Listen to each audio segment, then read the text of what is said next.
Here's a place where all of us can be safe. Our stories of transformation can be safe, and all the things we want to research are safe here. This is Safe Space with Cheyenne. I'm really excited you're here, and I hope you stick around for a while, because I've got a lot to show you before I leave Earth. I love you guys. Okay, friends, so I have Vincent Tolman here today. He's the author of Life After Death, My Journey to Heaven and Back. A little backstory, it says at the age of 25, Vincent Tolman was pronounced dead and put in a body bag. Nearly an hour later, he miraculously came back to life, and this is his story. So, what a heck of an intro. Hi, Vinney. Thanks for coming on the show. Yeah, hey, Cheyenne. It's nice to be here. I bet it is, especially on the 20-year anniversary this month of your death anniversary is what you said. My death anniversary was on the 18th, and then my reawakening was the 21st.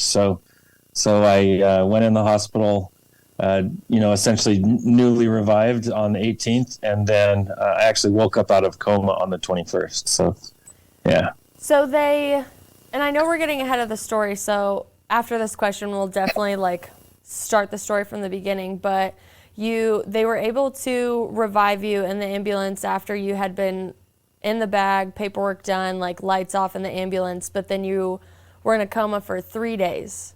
So you still, you still got to, when you woke up, you remembered, was linear time a thing to you? Did you realize that you had been down for 3 days? Time I learned from my experience is one of the rules only for here, and it's not a rule outside of here, outside of the Earth space. And that's why it's so relative to our gravity and our space here. There's other time in other places, kind of like ours, but specifically our time is just for here. So once we leave here, there is no time. Somebody could say, hey, were you gone for 3 weeks? And I'd say, yeah. And then it seems like it, and then they'd say, well, were you gone for 3 days? And I'm like, no, it had to be way more than 3 days because it felt very much longer. It felt like a very long journey that I was on. So, it felt like time was definitely not relative there as I stepped outside the time stream or the time paradigm. That's something that I hear in a lot of people, that whether they have, a near-death experience, a death experience, even you could get into ayahuasca and plant medicine. They all will say the same thing, that linear time is literally only for us. And as soon as you get out of it and you kind of observe above it, it really expands your mind and realize how truly limited we kind of are in our perception of what else is out there and everything else that is going around us as well. Mm-hmm. Yeah, and it is. It's just one of the rules for here, for Earth life. That's it. I love the way you talk. I'm already just I'm just going to let you start the story from the beginning and just tell us, first and foremost, how did you die? How did this even begin? Well, I joke that this is the most exciting, boring story you'll ever hear, because to me it's boring. It's what I lived, and I express it almost every day now, for years. But I'll tell you, it all starts with this supplement. Me and a buddy of mine, we were amateur bodybuilders. This was back in 2003. And we were getting a hold of this supplement at all the local, vitamin shops and GNCs and such. And all the local shops were sold out, and they were sold out for months. So we went online to buy some.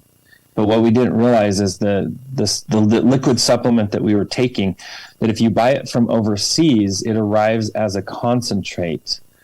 And, whereas the stuff we were buying in the United States was a 95% watered down solution. So it was much, much stronger. What you were buying online, it could have made gallons of this stuff, and we got one little bottle of it.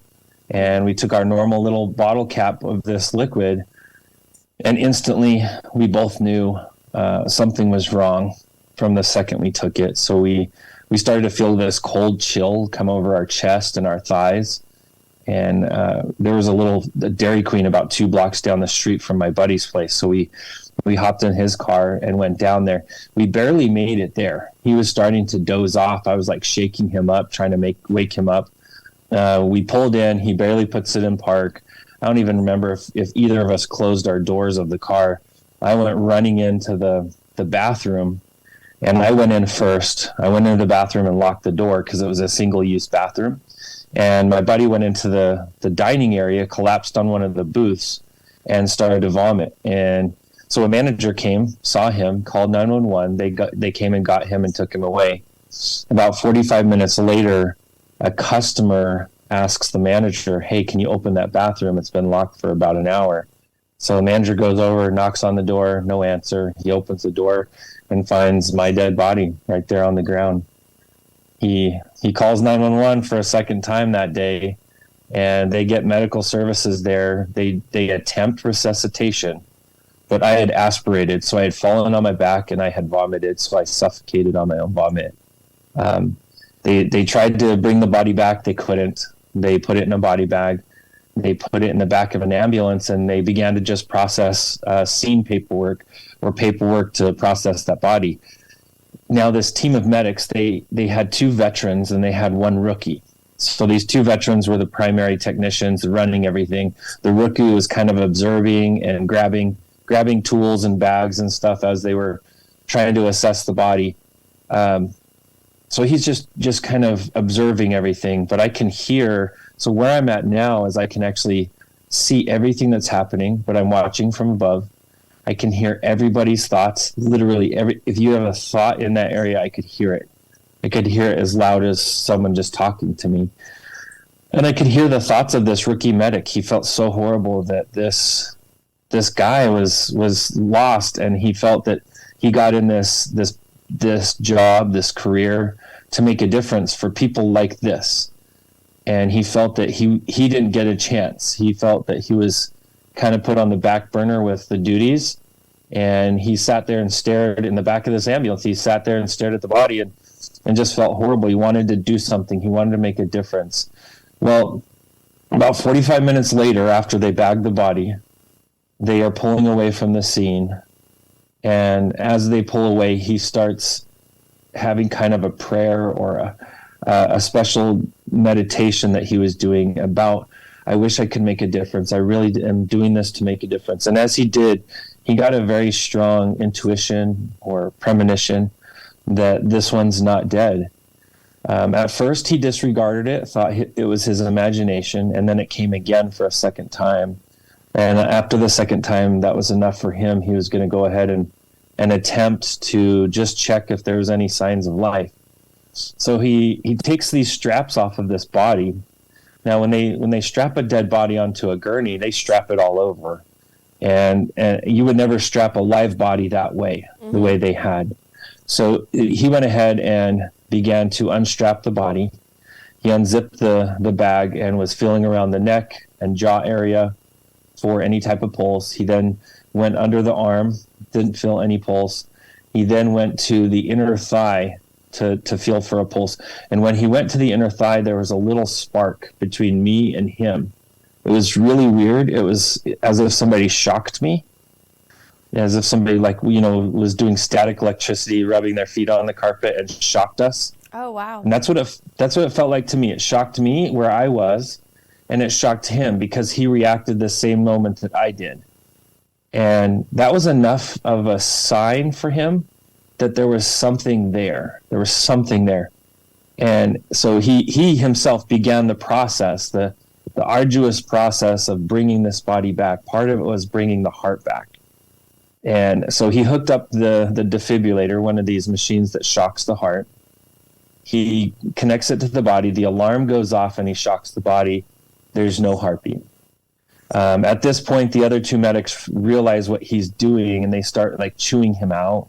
They're telling him he's going to get fired, that he's breaking protocol, that he will lose his job on the first week on the job. That's horrible. But he does it anyway. He goes for a second round of shocks. And on the second round of shocks, there was a single heartbeat, and then it was flatline. But that single heartbeat was enough that the other 2 medics kind of shut up for a minute while he went for a third round of shocks. And on the third round of shocks, he actually got a steady, faint heartbeat. But it was steady and it was consistent. And so at that point, he had the heart going again. And one of the, blessings of all this is the one of the effects of that supplement in overdose like we had is it does tend to thin the blood. And so that was a blessing in disguise, even though it was kind of a curse at the same time. It was a blessing in disguise that it allowed that heart, once it kicked back up, it started delivering oxygen to certain areas, not to all areas. It actually took quite a while for the heart and the blood system to start bringing oxygen to everywhere, including the brain. So the brain was still oxygen deprived. It was dead. I was brain dead. And for 3 days, essentially, after they turned the body in. So when all this happened, though, it was really a beautiful thing, too, that when the heart started, they were 1/2 block away from a trauma center, an emergency hospital that had fully staffed with nobody to serve.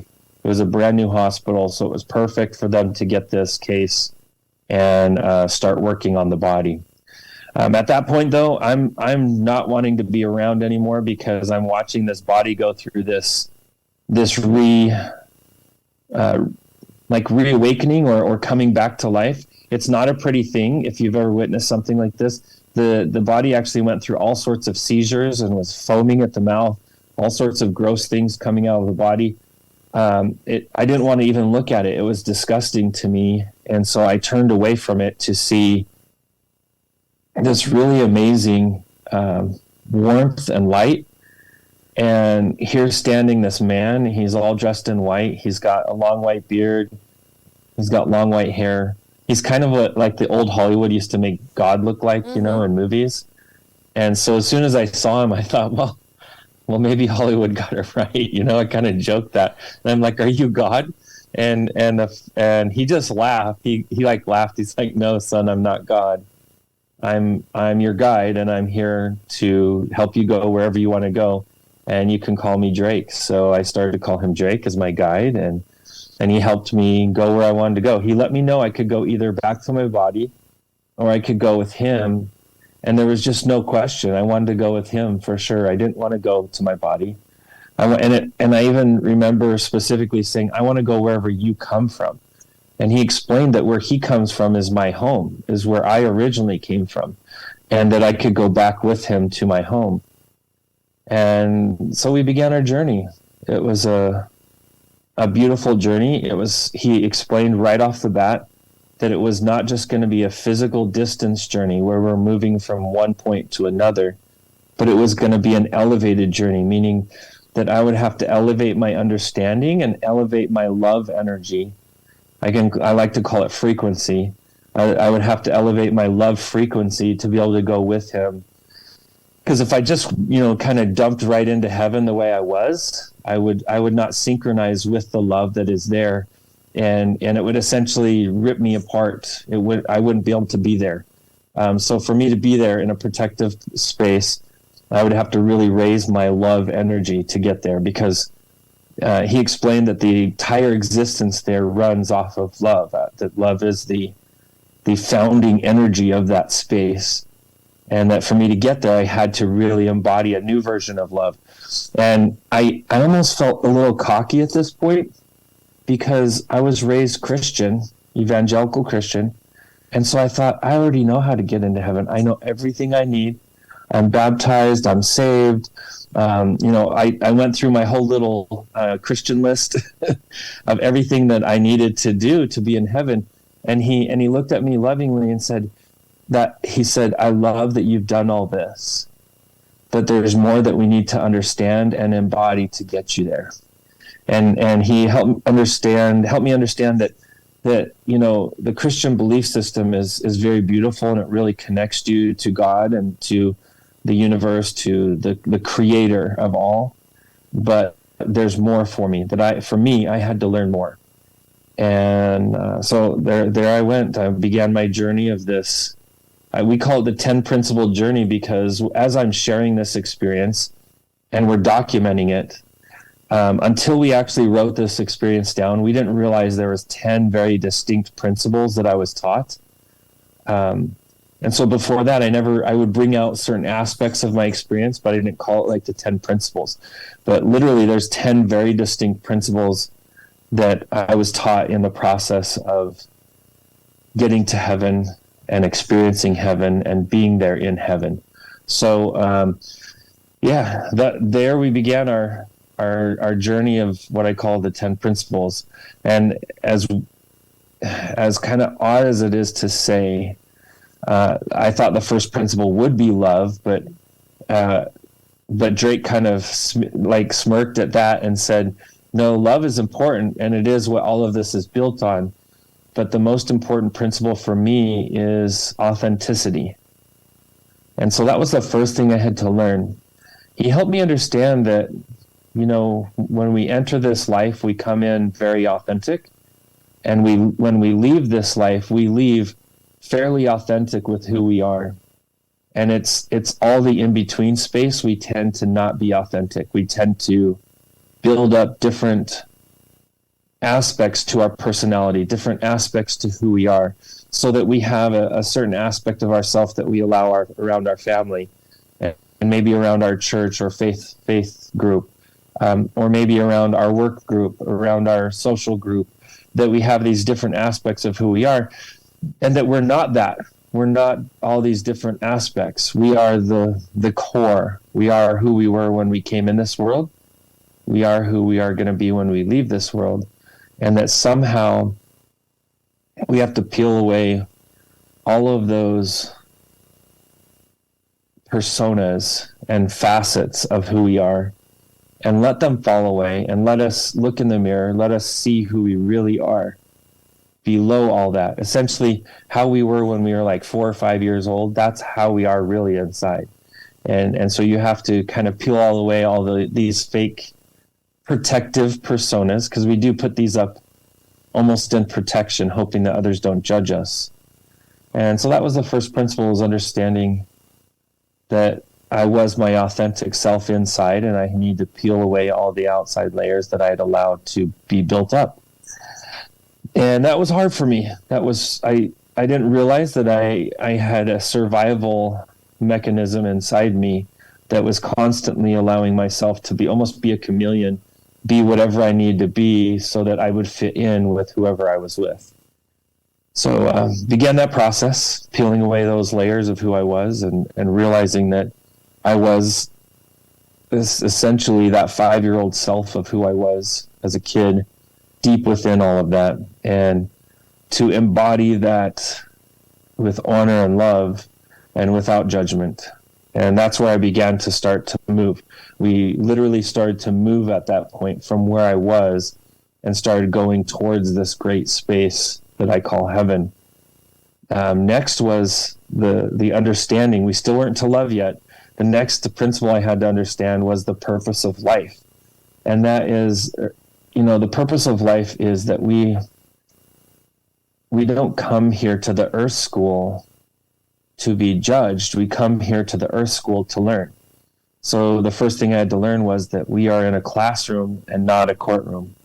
And that if there is any judgment, the only judgment that there is from oneself. It is not an outside judgment from God to us. It's a judge from inside out, looking at ourselves and recognizing our own weaknesses, our own insecurities and pitfalls, and judging oneself from within. And once I could accept that life here was just a school for us to learn how to better create and make decisions, then I was able to move on to the love aspect. The most important one to me is love still, because it is the ether energy, or the energy that allows all of this to work and to function. And I specifically had to learn how to love everyone. And that includes those who had harmed me, predators of the past. But the hardest one that I had to love was myself. So part of that love was to understand that you had to love yourself despite any weaknesses you knew you had, despite any past mistakes or sins that you had, and potentially any future sins that you're maybe going to have because of your insecurity or weakness. And so I had to begin to love myself in a way that I never had before. And the only way I knew how to do that was to learn from this Drake, the way that he allowed love to be on me and through me was so unconditional and so pure, and not for any reason. There was no reason for that love other than I existed. And that was kind of hard for me. That was a hard one for me, because I felt love was always something you earned. Love was something you made happen because of something you did. That it just wasn't freely given for no reason. And that's where I began to do some healing. I began to do some healing from my life here, that, being raised the way I was was raised in a bit of an abusive home, and I had kind of some little black holes and some energy hiccups going on inside of me. I had to flush those. I had to heal those as I was going on this journey of love. And that brought me to the fourth principle, which is to listen to your inner voice. Listening to your inner voice is really important, because that voice essentially is the voice of God within all of us, and that we all have it, whether we accept it or not. We all do have it. And, when we sit there and think of a friend, and then that friend reaches out to us, they call us, they text us, or we see them right after we're thinking about them. That's that voice of God, that inner intuition, that inner voice that is there guiding us along, connecting us to each other, helping us serve, love, and care for each other in better ways. And I needed to, even though I was going towards heaven, I knew I personally needed to foster a better relationship with that voice, with the God voice inside of me. And first things first, I had to recognize that it was there. Second, I went back and I started to look at the different times in my life where I just knew things, and there was no explanation for how I knew things. I just knew things, where to go, what to do, how to do things. And that all was that God voice, that inner intuition. Some people might call it conscience or higher self, but it is that God voice inside of all of us. And, listening to that inner voice is very important, but additional to that, recognizing it, giving it confirmation that was what you heard, and that is what you followed. That's what strengthens it. So that was the step that was kind of hard. That was number 4. Then number 5 is use technology responsibly. That, 2003, this is when this happened. Technology wasn't such a big deal. Most technology was at your PC. Like you were mostly going to your PC for, your home computer to access technology. There wasn't a ton of technology on handheld devices so much yet. It was beginning, and it was just at the beginning. But I was shown the addictive nature of technology. And I was shown how important it is for us, even back then in 2003, and especially now, to foster a positive relationship with technology and recognize what it is. That technology is a tool, just like a hammer. And you could build a house with a hammer, or you could hurt someone with a hammer. The problem is, if you're not sure what technology is doing for you, it's most likely hurting you. We have to be very careful about how we use it. And I was taught essentially a principle called the hour of power, where the first 30 minutes when you wake up and the last 30 minutes before you go to bed, this is the most pristine time for you as a being to make sure that you put sacred nature, you put sacred things in this space. And I don't care if you follow God or you don't follow a God, you still want to make sure you put sacred nature or divine things that are important to you in that space. And whatever you put in that space, that is going to be your heart space. That's going to be the space that you start framing your life with. And so if you put news there, you're going to be constantly energized with negative energy. If you put sports there, it's almost like worshiping sports. If you put stocks or financial information there, or ETFs or NFTs or any of these modern things that a lot of us follow and we track, and where's this, that's a space that we could easily put worship, and that's what that is. So it's very important for us to understand that hour of power, we need to put good things there. And some examples of good things to put in your hour of power would be prayer, scripture study, Torah study, Quran study, whatever religion or theology you follow, put a holy script there, or put motivational or uplifting videos, YouTube's podcasts, really good podcasts there you could put. There's all sorts of good things you can put in that space that will help you connect to the Creator or connect to your own inner divinity.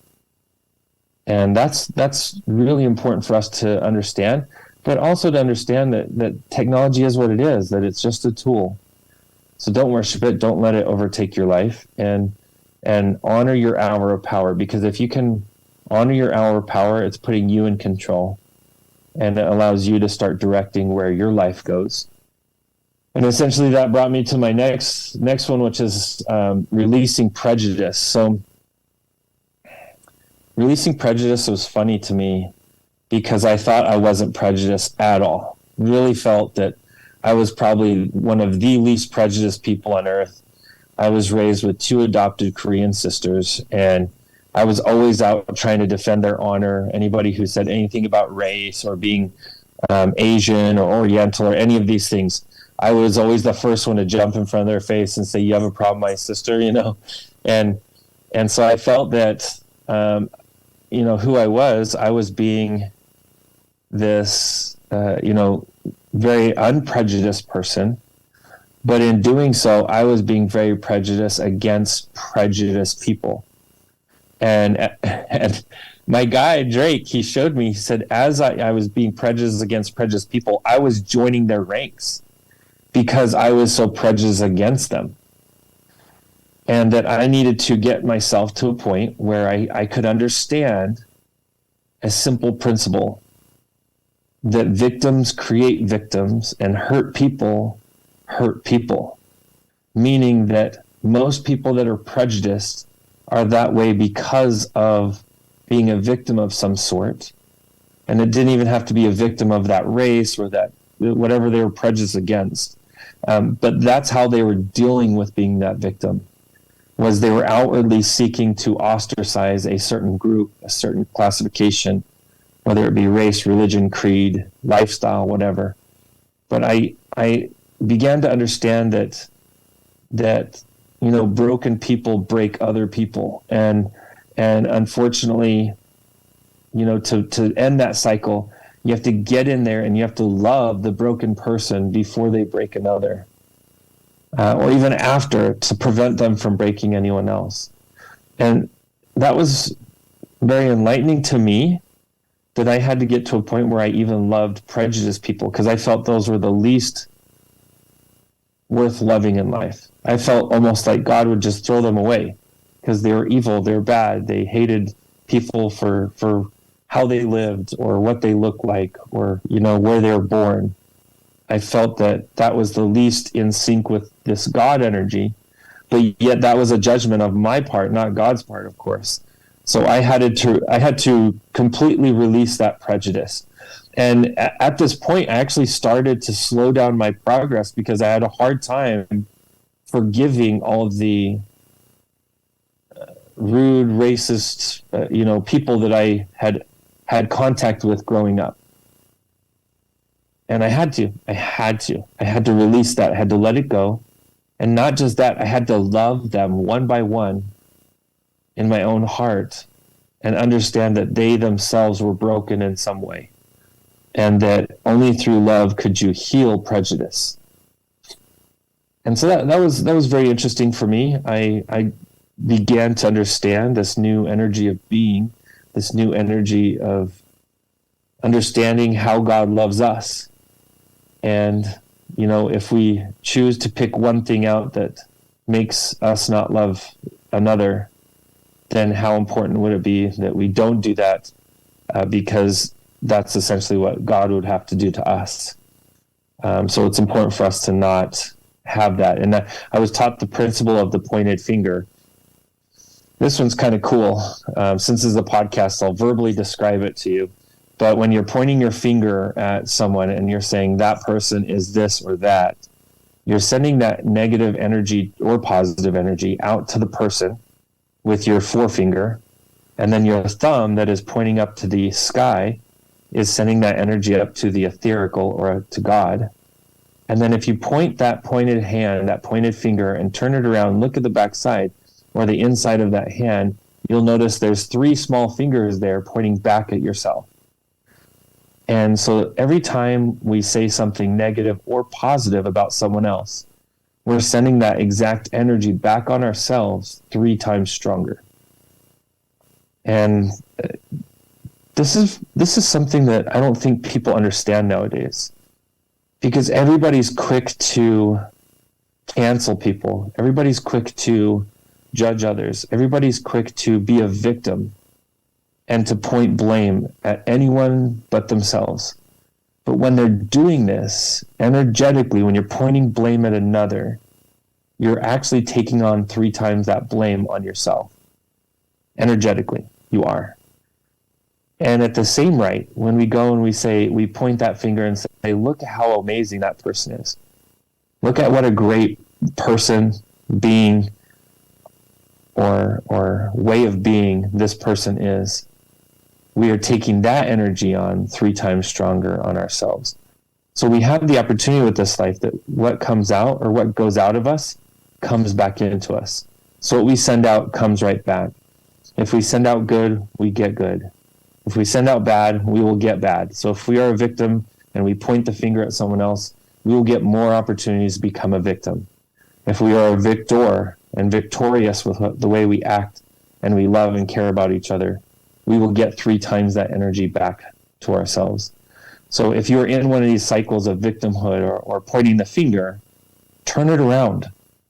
Instead of pointing at the things that you hate and are hurting you or making your life hard, point at the things that are making your life easier, better, or making your life able to endure. Point out these things, and this is going to make this positive energy 3 times stronger for you. But then that leads me to the next principle, which is exercise the power of creation. And with this, I didn't understand this. I thought, I told Drake, how are we creating? And he explained, well, you can create a building, right? And I'm like, well, not really. I don't think so. And he's like, no, listen, if you wanted to create a building, you could go seek out an architect. Together you could design it. Then you can hire contractors and you could start building this building. But it all began with the thought, the idea of creating the building. And he showed me how our thoughts are magic wands for us. That's how we can create in this world. And that if we can master our thoughts, we can master our world. We can master our environment. We can master our version of the world, which we want to call that our reality. So it begins with our thoughts. If we can master our thoughts, then we can master our habits. And then as we master our habits, we now are mastering our character. And our character is the directional or the director of our destiny, of where we go in this life. So if we can first master the thoughts, we can master where we're going in this life, and have a very profound effect on where we go in this life. So it's important for us to garner our thoughts with positive things, nurture our thoughts with positive things. And when we recognize we have negative thoughts, deal with them, cleanse ourselves of them, and foster more positive thoughts as often as possible. That way we are beginning to create positive things for ourselves, and we will create our own reality. Literally, we will create our own reality, beginning with our thoughts. So that is the power of creation, is our thoughts themselves. And then that brought me to the next principle, which is avoiding negative influences. Now, understanding that power of thought, if you're constantly surrounded by negative influences, you will have constant negative thoughts. Again, that means broadcasting negative things, getting negative things to happen in your life. So one way to do that is understand the influences, the negative influences around you. And what are those negative influences? Those are going to be, again, news, It's going to be sometimes the media. It's going to be sometimes our entertainment. There's a lot of negative entertainment or dramatic entertainment out there. And we think that when we're sitting here watching this entertainment, that it has no effect on us. It's absolutely wrong. It's like us saying, okay, for 2.5 hours or 2 hours, I'm going to go roll around in the dump and then get up and see how I feel. And sometimes that's 2 hours of streaming some show or a movie or some entertainment. So we need to understand that what we allow in is also what comes out. So that same principle from before, if we're a high performance vehicle, let's say like a Lamborghini or a Ferrari, if we just pull up to the dump and start shoving things in our fuel tank, how long is that car going to keep running? Not very long. Eventually it's going to break down. And that's what we are all. We are all these high performance energetic vehicles. And I say energetic because everything is energy. We are energy. Everything is energy. And when we put ourselves near negative energy, no matter the form, whether it's social media, whether it is entertainment, whether it is politics or news, these negative influences impact us. The same way that if we put garbage in that Ferrari, it's going to impact that Ferrari. So recognize that and start eliminating the negative influences around you. That brings me to the 9th principle, which is understanding the purpose of evil, understanding the purpose of these negative influences. What is the purpose? What is the end game for evil? And the funny thing is, it's beauty. We have to have evil to have good so that we can have a choice. Because without a choice, we don't grow. And that originally, when we were all at our home, there in heaven before we came here, that anything that the Creator wanted, we wanted. Because we are in such synchronization of love with our Creator. That love is so strong that anything the Creator wanted, we wanted. And for us to actually have free and independent thought, we had to step away from our Creator. We had to move out from home and move through a veil of forgetfulness, because that love is so very strong that even the remembrance of that love would help control our decisions. And we wanted complete free agency, complete ability to make our own choices uninfluenced by that. And that's where we're going to grow the most. The same way that a teenager or a young adult has to move out from home for them to fully grow up and embody who they are, that's what we had to do. We had to move away from home. And that's the purpose of evil. Evil is just the gravity to the rise. The same way that, if you go lift weights, the way that weight helps make you stronger is by lifting it off the ground where gravity constantly pulls it. Well, the effort to rise or lift that weight is good, and the energy of pulling it down is bad. And they work together. It's a beautiful yin and yang to each other. They only help each other and serve each other in our existence. So, yes, if God created Jacob's ladder, the ladder that we want to climb to essentially get to heaven or go see God again, God created the top of the ladder, which would be love. God also created the bottom of the ladder, which would be fear or Satan or whatever you want to call it. And it's not that any aspect of that ladder is any less important than the other, because they're both vitally important for our progress. And that brings me to the last principle and the 10th principle, and that is that we are all one. That every single one of us are one finger on God's hand. Every single one of us. So for us to harm another, we are to only harm ourselves. For us to hate another, we are to only hate ourselves. And most times when we hate another, that's just an outward expression of the hate we already carry within of oneself. So it's important for us to understand that as we serve another, as we love another, as we care for another, that is in essence how we are loving, serving, and caring for ourselves, is to do it outwardly first. And anything you lack in this life, if you would go and give that thing to someone else, you would feel fulfilled and feel that you were able to obtain that you were missing. And that's the principle that we are all one. We are all independent consciousness, and we are all independent beings. But at the same time, as an essence, as a family, as an energetic family, we are all one.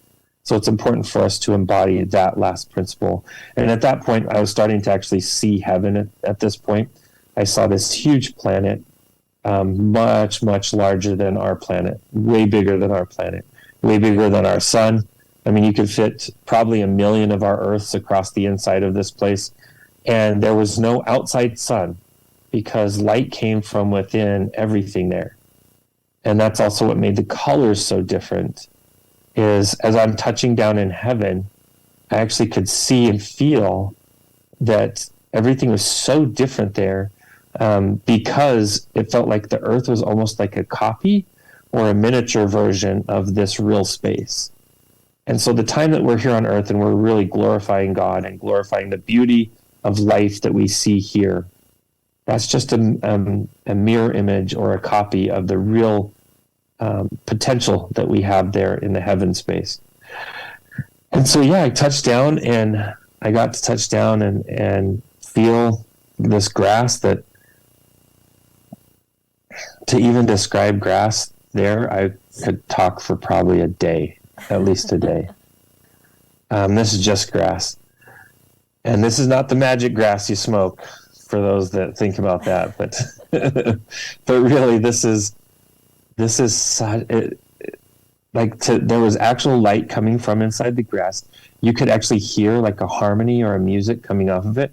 And each blade had its own tone. So together it was just like a symphony. And what's weird is even to touch it, you could taste it. You could taste the sweetness, the aroma of this grass. And at the same time, there was a consciousness in the grass. Now, in reflection later, I realized that consciousness that I was picking up everywhere was God, the creator. That in, this high loving consciousness that just exuded love for me. I felt like I was the VIP, but everybody is the VIP there. All of us are the VIP there. And I felt that I was so extremely loved. And I just kept feeling like I'm not worthy of this love. Like I didn't earn this amount of love. And I kept feeling the feeling that I didn't need to earn it, that it was there for me because I existed, because I was a creation of the Creator, because I was a son or daughter of God. I was one of the family of God. And so I began to embrace and love the connection, just the connection with this grass. And my guide, Drake, he's like, if you like the grass, look at the flowers. And so I didn't even realize there was flowers too. And I almost exploded of tears the way that I reacted to recognizing with my own consciousness now there was flowers too that I could see. And the grass like lovingly coaxed my consciousness from the grass to the flower. And instantly I was like zoomed in. It felt like I was part of the flower. I was on the flower almost like a bug or a beetle or something, and experiencing it the way you need to experience a flower there.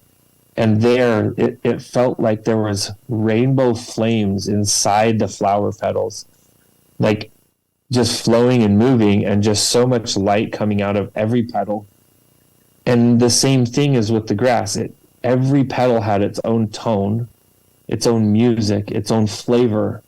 To even be near it, you could taste the flavor of this. And at the same time, it was part of this higher consciousness that just loved me and just loved all of us. And I just couldn't get over the beauty. I've never been a guy that just like grabbed a flower and was like, wow, pretty. That's just not me. But I couldn't get over the beauty that I was observing there. And because light comes from within everything, color is completely different. There's millions of colors there that we don't get here because light comes from within there. And, modern TV now is getting closer. You're getting a lot more colors that you don't get in real life. But I'm telling you, it's life-changing for sure. Just to even perceive the love that built these and and created these flowers. And from there, I was allowed to know about that there was trees, and I didn't dive in and go visit the trees or anything, but then I was allowed to see water, and I was brought right to the edge of water, and water like touched like the tip of my toe or my foot, and it asked me if I wanted water on me, and I said yes. Like instantly, I just wanted to say yes to everything there, because it was so full of love everywhere. And so water came on me, and as it was like climbing up my legs and my abdomen, my waist, and going over my whole body, it was cleansing me. And it was weird. It was almost like a refiner's fire. I could feel it burning out any last little imperfections, any last little self-judgment, self-loathing, or self-unforgiveness that I had. It just cleansed me of those last little tidbits of imperfection I had in me. And at that point, I felt I came out of that water, and that water didn't even make me wet, not even for a second. Just felt very cooling and electrifying, and full of this tremendous amount of energy and love. And as it got done with me, it went back down into the little stream that it was coming from. And I knew I was a different person now, that from that day forward, I would be different in very important ways. I was going to be different now forever. And at this point, I started to notice this building, and noticed that this entire building, I mean, huge building, like 4 or 5 stories tall. I felt very strongly it was the university. I kept getting the energy that it was the university, the place to learn. And I was seeing people go in and out of these rooms. They were learning, but to get in the room, they would have to actually match the love consciousness or the love frequency of that room just to be able to enter. And as they would match that love, an opening would form. They would go inside to the classroom, and then the door would close. But it was so really like life-changing to see the excitement that everyone had there. And this is another weird aspect, is there was people from our past, but there was people from our future there. So because there is no time, there's no such thing as time, and I stepped out of the time stream, there was literally people there that hadn't died yet, like from our far-off future. So yeah, that's a brain tangler. But, no, you're speaking my language. You can continue to keep it. I totally understand the no time limit up there, and for us, past, present, future happening all at the same time, and then frequencies vibrating up, unconditional love. Like, this is one of my favorite conversations I've been able to just sit in front of and listen, and I love picturing everything you're saying in my mind. Well, I'm sitting here watching all this, and so much of what the learning going on in this university is about love and the power of love and all the different forms of love and really neat aspects of all of this. So I'm observing this, and I'm observing from a distance, and my guide's right by my side, and I want to go in and see more, but I'm not allowed. I can feel that it's not my purpose to go through that university building. But I was allowed to see and consciously connect to the building. The building itself was one piece of marble, the entire huge building. And it itself was opalescent, had light and flowing light, almost like a milky pearl substance inside the stone itself that glowed and moved. So it was like the building itself was not like the solid marble we have here. Is if you liquefied that marble and made it live, that's what it was there. It was living marble.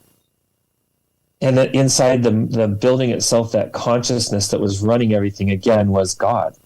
God was there too. And that all of these creations had God, like actual God there. And so I was connecting to God in all these different aspects of who God is, the everything, the creator. And that's when I felt this energy shift to my side. And I felt my guide, Drake, I felt his energy change because he knew something had to happen. And I saw his face like change too. Because when this all happened, I felt his change. I looked over, And there he was just lovingly looking at me, but he had like a little tinge of sadness in his eyes. And everything there is so well communicated because you don't use your mouth to speak. Everything is instant back and forth thoughts. And I remember feeling the question, like, what changed? And right then I began to hear this prayer being given to my body in the hospital. And it was a special prayer that my brother was giving to the body. And he began this prayer. It was a long one. He was going for a little bit. And as he was giving this prayer, I looked over at my guy, Drake, and I said, what does this mean? And he looks at me and he hugs me.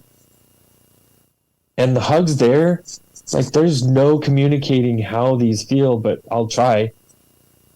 It was not just bringing our two essences together, but like coming together in communion.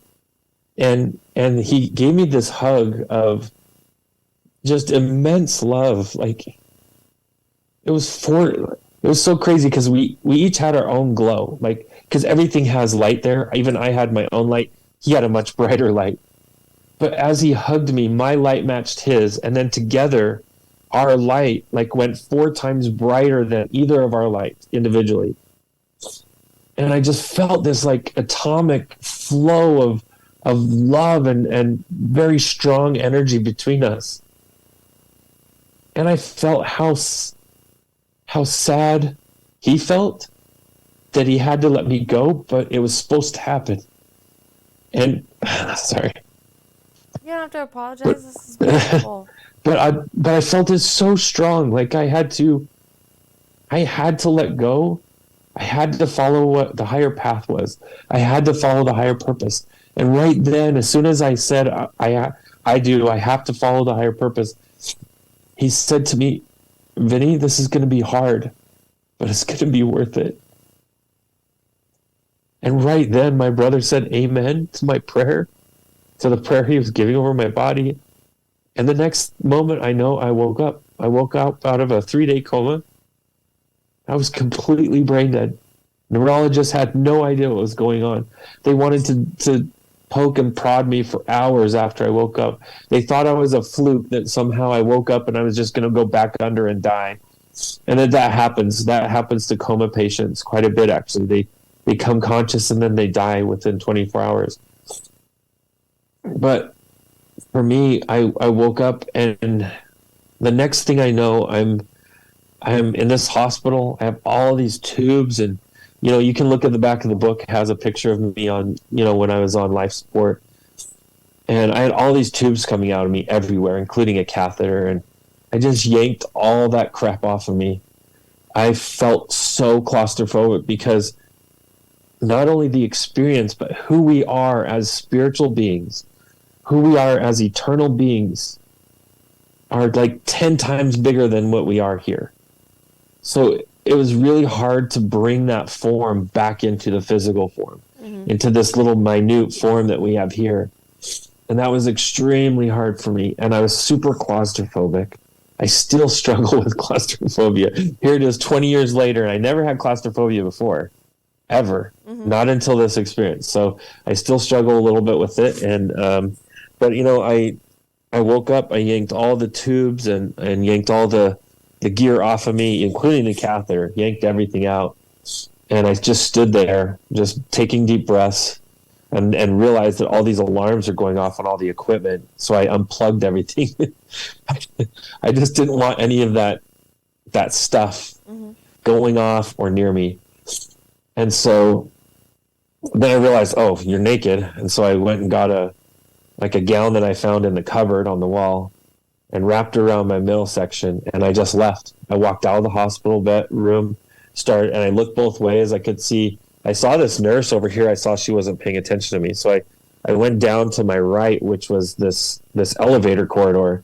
I went down, made it all the way to the elevator when I heard a scream, and it was that nurse. She had gone in the room because her alarms, had gone off.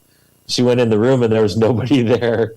So her mind, she's like, "Oh no, who stole my body? Who stole the dead guy?" Oh my That's what she was thinking. And then she came out of the room and yelled for another nurse. The other nurse came. They were looking around. Then they both came back out of the room and saw me just sitting there hitting the down button on the elevator. I was like hitting it really fast. And they both looked at me and they both screamed. And at that point, I knew that, again, I had this weird new thing where I could perceive things I never could perceive before, but I knew they would get in a lot of trouble if I left.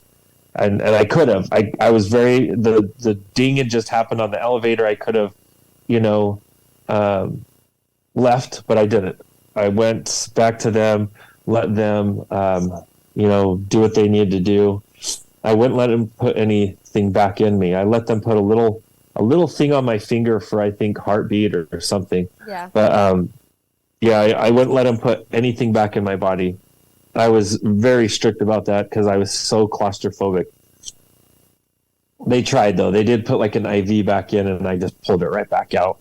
So I just couldn't have it. Because they were going to want to keep you for a couple more days and then try to be like, what they the did. hell just happened? So in fact, that's exactly what the neurologist wanted to do. He wanted to keep me for 72 hours in observation just to do more tests, figure out what happened and how I was somehow alive but not alive and all of this stuff. So, all of this was going on. I was just fighting with them saying, nope, I want to go home. I want to go home. I want to go home. And finally, after 6.5 hours of that fight and about a phone book worth of release papers, and most of them liability release papers, I was able to check myself out of the hospital. And weird change of events with my insurance because I wasn't following the recommendations of the doctor. They actually denied the claim. And I'm glad that they did because that gave me financial proof too of my whole experience. I have all the bills, I have all the life support stuff, the emergency stuff. I even have I had a piece of that body bag too. So it's like, I had the whole experience. That's not in debate. That's all there in the record, the public record, so it's like, the experience itself is not up for debate. The question is what happened when I died? That is up for debate. And I'll tell you, for a while after I came back, I had a very hard time with it because my mind is a very analytical mind. And I believe very strongly in science and physics and the known sciences. And none of those things completely explained what happened to me. Now, what's really cool, fast forward, quantum entanglement and quantum physics is actually explaining a lot of what happened to me now. So that's really cool that modern quantum theory, especially working in the string realm, string theory and quantum entanglement, it explains a lot of what was going on to me and gives an explanation. But I still at the time, back when this happened, I doubted it. I had a neurologist tell me that my imagination would just make up anything to fill in the empty space. And so I needed to not trust what my imagination was putting in there. Now, here's the other thing, though. Now, all of a sudden, I sense things. I knew people's thoughts, not everybody, but I knew people's thoughts. I knew what was going on in their lives without them telling me. I sometimes I heard things from spirits that are crossed over. And I had this complete other sensory organ that was alive that was not alive before my existence, or if it was alive, it was very weak before, and now it was very strong. And I think that's more true and more authentic to what really happened. But so now this is on really strong, and I'm seeing a doctor. I'm seeing a head shrinker to figure out what's going on with my mind. And if you read the book, you'll see one of the experiences where I essentially was able to prove to the doctor that no. Those voices and those things that I hear are something that are real, something that even he had forgotten about from his own boyhood. So, there's some substantialness there. I didn't quite understand it yet. And 7 months later, I had met an earth angel. I had met a gal that really made life worth sticking around for. And this was actually 2 months after the event, my coming back. I met her, and she helped me begin to live in my new authentic way. not my old ways of being self-serving, but my new authentic way of caring about family and such. And she highly encouraged me to go to this family reunion out in a little town in Wyoming called Afton, Wyoming. So we go out there. This is again now 7 months after the experience, and it's still debatable. It's still hearsay about what happened to me. And I talked about my guide Drake to many people. I talked about him extensively with my girlfriend, fiance at the time, which she ended up being my wife later. And so she knew him. Essentially, she felt she knew him very well without even ever seeing a picture or anything of him. She knew, she felt like she really knew who he was by my description, because I'd been describing him for months now to her. We go to this little town in Wyoming. We see this high school presentation about the history of the town. And while they're doing that, up comes this big picture on a screen of my guide. And it was him, 100%, no doubt. I'm sitting there. I was not paying attention, because that's sometimes what I do. I was not paying attention. I was kind of in a meditation, doing something else, when my girlfriend, my fiance at the time, she grabs my shoulder and she goes, "That's your guide." And I just remember sitting up and looking over, and instantly I froze. I couldn't move. I couldn't do anything. Up is this picture, but here's the weird part. It says Charles Kazare underneath the name. Didn't say anything about Drake. And so I see the name, but I see the picture, and I'm like, I don't care what the name says. That's my guide. I know that's my guide. And I couldn't speak at that point. I was emotional. I was like crying, and that's not me. I don't like to cry. And so I knew my grandmother was a Kazare, and I figured it was a shot in the dark, but maybe she knew something about this Charles Kazare. So I went to my grandmother, and I go, "Grandma, have you ever heard of a man named Charles Kazare?" And she literally responds with, "Oh, you mean great grandpa Drake? Yeah, I can tell you all sorts of stories about him." So come to find out, his middle name is Drake, and that's what he went by. And he was a big deal back in the day, in the 1800s. And he was one of the founders of the town, one of the first clergy of the town. He has an extensive history in the state of Wyoming in helping the people of Wyoming and serving them in different capacities. And it was really an amazing experience to now have my first confirmation I should say my second confirmation. My first was with the doctor, but my second confirmation that my experience was real, that here's a man I never saw once in my entire life. I had never heard his name one time in my life. And somehow that was part of my experience. There was no way for my subconscious or conscious to grab that element and just make it up. So it really helped me through that process, and it's helped hone in my skill and my ability to speak to spirit now, because knowing that it was real and that this whole experience that I'm having with spirit is real. It took a while. It took a good amount of time to embody it and get better at speaking to the spirit. So that's what I did. And later we got the opportunity to move to Wyoming for a short period and take care of my grandmother right at the end of her life. She didn't want to move out of her home. So while we were there taking care of her, I got to see this document that she had inherited from her family, that documented the divine life path of this Drake Kazare. And it was a special blessing that was given to him, a special prayer that was given to him. And it talked about 2 paragraphs about the important works that he was going to do in this physical life. And then it did an entire page to a page and a half more of words, just talking about his duties in the afterlife, in the life after here. And one of his duties was to be an escort or a guide to loved ones and those who call on him, to help them make the great transition, they referenced or worded it as the great or the last transition or the greatest transition. And So here was another confirmation that even in his lifetime, it was foretold of what he was going to be doing in the afterlife. So, you know, I don't share my experience to try to convince anybody. I don't share my experience to convert them to my belief system or to even convert them to Christianity, because I am Christian. But I'll tell you that I know for a fact God exists from my experience. I know for a fact that the Creator cares about every single one of us. I know for a fact that there's an entire system just pumped full of love for us.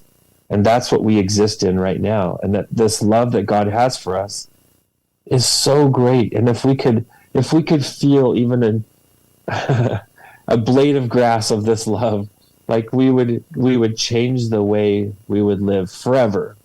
So it's important for us to have that faith that we know that God does love us and that all this does make sense, even the hardest of times and the hardest of days, that it will all be worth it on the back end. That this journey of souls is in an earth school, and that's it. We're just here to learn. So learn, have fun with your learning, make it great, create your reality, and begin with your thoughts, and that's my experience. So in a nutshell, that's my experience. In a nutshell, that's your experience. So usually I'll have questions that I'll interject, or I'll like to pull things apart that we talk about. If it's like when you started talking about like frequencies and all of that, I know that's not really a beginner concept for some people. That is the language that I speak, because I speak energy, I study energy, and I love energy. So like I was right on point with it. But every time I kept having a question that I was going to ask you, I just kept my mouth shut, because you would answer it in the next 2 to 3 to 5 minutes down the line. So all the questions that I would actually interject and ask you, you answered everything and more in the story. And as you're just telling the story, I'm just I'm standing there with you, with Drake, going to all of these places and understanding even experiences that I've had. I had an experience where I put on a really, really good meditation. I did some heavy breath work, and my intention was to, meet up with my people and just get some clarification with them, because I've been on and off communicating with them for about 4 years now. And I remember I talked to one of them. She had really cool blue hair, and I know that she's a past life connection. And she grabbed my arms really quick, and she said, I don't have much time with you. She's like, you have to elevate your frequency. Do you hear me? It's love. It's love. It's unconditional love. And then I came back down into my body, and my meditation had ended. And I know, luckily, I didn't have to have the experience that you did to get all of that, but through my own experiences alone and all the things that my logical brain still needs the science and the physics and the grounding on it, that just hearing yours alone, you've validated a lot of things that inner critic still wants to come in and somehow criticize and pull me away from the knowing that I already have.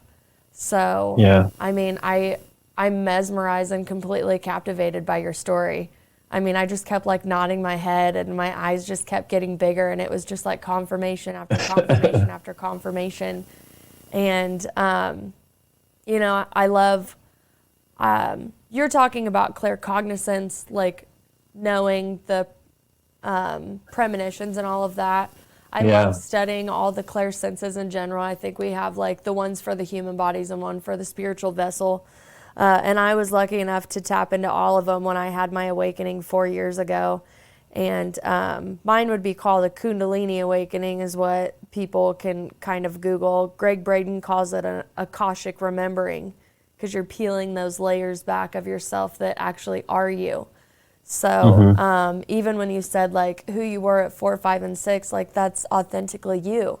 And that makes so much sense to me as well, because a lot of the trauma training that I went through was connecting with your inner child again and meditating with each version of yourself and going and finding who you were before anybody got to you. And then when I found that girl before 8 years old, I really started tuning in and tapping into her, because she was teaching me how to really tap into that love that I always was before I had to shield myself and mask myself and protect myself more. So even as you're reading through all of the principles, I'm just like, yes, yes, and all these experiences are popping up in my head.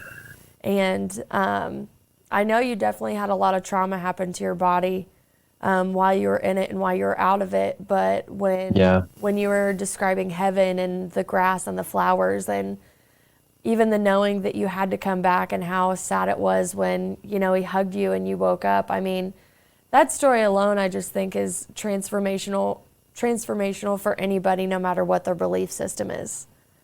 I'm extremely open-minded. I just choose to believe in everything in the best way. But the separation from Creator, the learning, and, you know, the evolution of your soul, so to speak, and just truly that we are all connected in unconditional love is the one thing that we all miss the most, but we're all able to actually tap into individually. Yeah. I think that your whole story encompasses all the things that I have been studying and still continue to study and look for and piece apart, and, you know, provide in this podcast to give people, you know, like a catalog of stories that whatever part of their journey they're on, we have a story for you. But yours encompasses such a great guidebook and such a great story. And I know you said, like, some parts of it are boring, but I think every detail of it is supremely captivating. And I'm just so thankful for you coming on the show, because, I mean, yeah, I could go off into everything that I saw in my head. But I will tell you, I'm really sad that we actually didn't record this on video, because as you're talking about heaven, you had a bunch of white lights and orbs flying all over your ceiling and through you and around you. And I don't know if you could pay attention. It's actually it's common. Like I've gotten a consistent response of that when people watch recordings of me telling it. They see like physically see with their physical eyes, orbs and all sorts of lights. I had one gal tell me last week that I had light coming out of my fingers when I was like describing, you know, certain things. So that's cool. I always look at it as that's a little symbol from heaven that I'm on my right path. I'm continuing to do what I'm supposed to do. And then I have my inner confirmations too that they're always giving me. But I like the outward confirmations. It's just nice to get the confirmation from inside and outside. Yeah. I listen to my clairaudience all the time. And I like to describe it as the scientific format, just because I think we all have these. They've been suppressed or, you know, somehow just covered up in a way, but we're all able to tap into all of those spiritual senses, I like to call them, I guess. And as you're explaining their story, somebody came in and said, he's doing what he's supposed to be doing, and we're really proud. And then that's when the lights started lighting up behind you. Yeah. And they just said, he's doing it. I have a really strong ego, and my ego has been preventing me from doing this for a long time. So I appreciate that confirmation, because it's scary to share a story like this. It's really weird, because it really resonates with the higher self of most people. But there's this small percentage, when they hear it, it upsets them, it angers them. Yeah. And it's because it especially if there's someone who tends to be more on the prejudice side of things, and they feel that they are prejudiced because God is prejudiced. That's what they believe. And so they hear this story, they hear my experience, they hear the heartfeltness of it, and it even makes them more angry. And so some people, it really pulls out a dark side of them. Yeah. But a good majority, I'd say around 98% of people, they hear this, it helps them connect to something there that they love, that they like, that helps them more embody the love of God or the love of Creator. But one thing I saw very strongly there is that if you look into our future far enough, you see our past. So that we've been here before, like this cycle of technology and remembering and connecting to Spirit.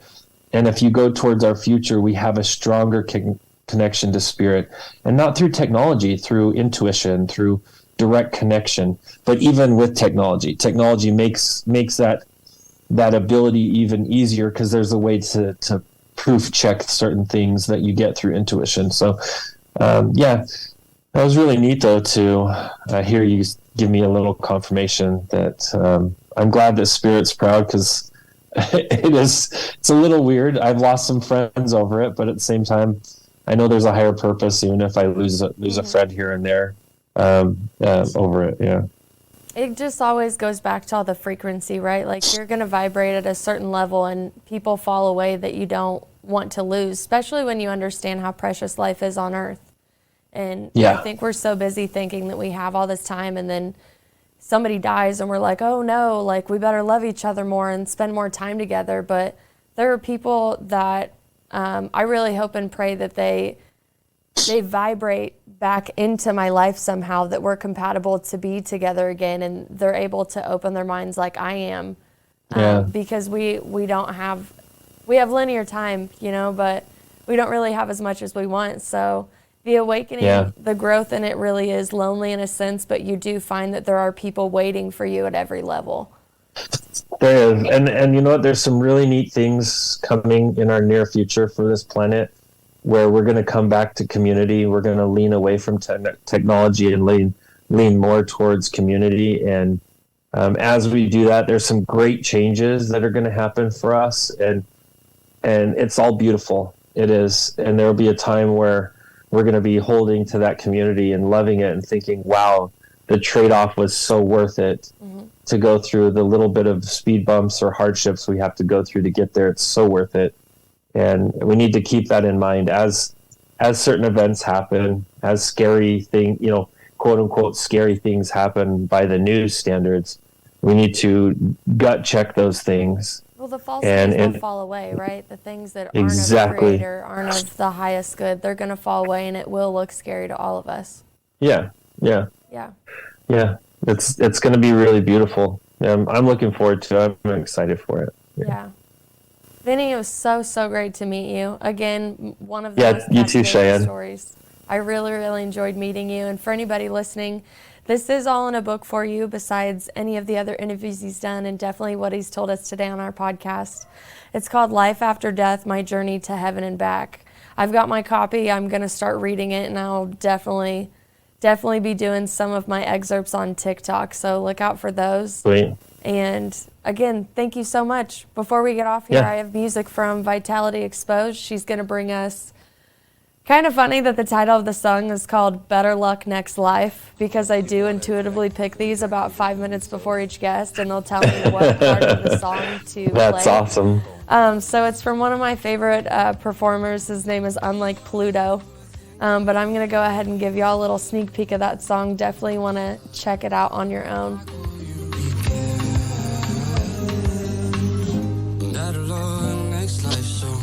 Saddle up and ride to anywhere.